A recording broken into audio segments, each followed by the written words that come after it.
Hey everyone, Josh here with Fresh Start Customs, and today we're going to be addressing the concern of a virus with the WeCreat Makeit app here. A lot of people are always asking the question, hey, should I download this latest version 3.0.2?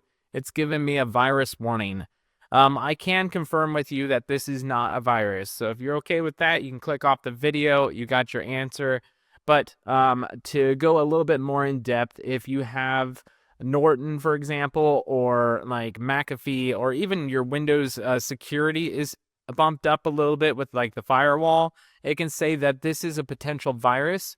And Google sometimes can't scan it because this is about a half a gig download because it's too large to scan sometimes. So you can click open file when you download it here. It's going to have you click yes to install. And then the little installer is going to come up. You can click install. If you get the virus warning at this point before the install, just click OK and then click run anyways. Or you may have to go into your antivirus program like Norton and then click allow. I don't have Norton or McAfee installed, so I can't show you guys that, and it's not giving me the pop-up right now. But I think you guys get the point of that, and that was the point of this video, is just to let you know that this is in fact safe and it's okay to use.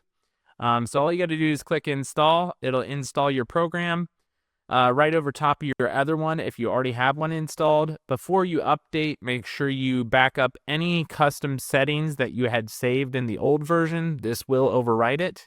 And then you can run the program just by clicking finish. It will then launch the program. It may take a little bit on the first try here. I've got an underpowered computer too, so if you're using a normal powered computer, it may be even faster than this to launch.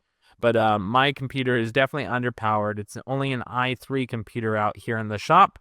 They recommend an i5 or higher processor for the WeCreat Makeit app. So it'll definitely launch. Give it some time here. I'm not in a rush for it to launch here. But I wanted to let you guys know what it's going to look like. And for the first launch, it's always a slow launch because it's going to process all the data in the background here. And then once it launches, it'll look like this, and you're all set. You're good to go. You can use your machine like normal. Or if you're a first-time user, you can follow any of our videos in the past, and that will show you step-by-step on how to use your machine. Other than that, super short video today. Hope you guys enjoyed it, and we'll catch you guys in the next one.